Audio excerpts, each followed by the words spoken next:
Hi, this is a quick tutorial to show you what you need to do if in your planted wall you notice the irrigation has stopped working. This can happen from time to time because realize you're recirculating the water through the system, and sometimes nutrients, debris gets in the basin, and then when it's going back through the recirculating pump system, you can get debris clogged. So what you need to make sure you're doing, there's kind of three main culprits that happen, and this happens in test gardens.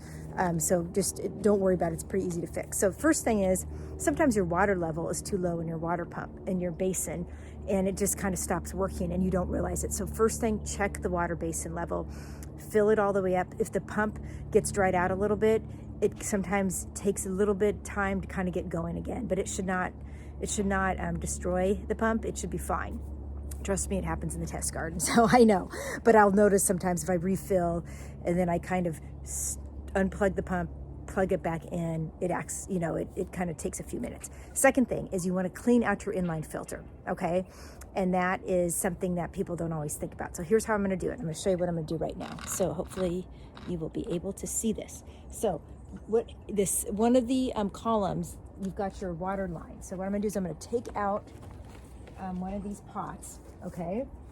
And you can see I've got irrigation running right now. I don't know if you can see the drip there, but I'm gonna try and go a little closer so you can really zoom in here and see what I'm doing.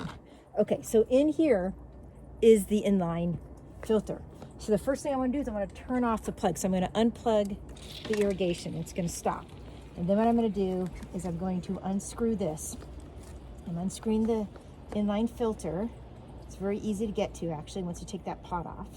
And then I'm going to take this, I'm going to screen it all the way. And then, okay, and then what I'm going to do is I'm looking for this filter in here. You'll see, oh wow, look at that, very clogged. I had issues actually earlier today when I started, and it was interesting. I sort of loosened it up, and then I noticed it starting again. So I never even took the filter out, but this is dirty. So I need to rinse this in the water. A lot of times if you have a little brush, like a little wire brush, you put it in there to clean that out, okay? So I'm gonna do that, and then I'm gonna put it back into the system. Okay, so I gotta do that. I'll do that when I'm done with the video. The next thing you wanna do is your inline filters at the very top. If I take the top pot off, you will see, you can see here, this green, this one here, what I do is I can actually take this off. I would recommend wearing gloves when you're doing this so it doesn't hurt your fingers. Okay? And kind of blow at it. Okay? And then you put it back in. All right? So this is kind of a self-cleaning emitter is what that is. Great thing. Okay? Make sure your valves are set to open. Sometimes people turn them off and they forget they do that. That's another thing you can do. Okay? So I've taught you three things so far. The water basin needs to make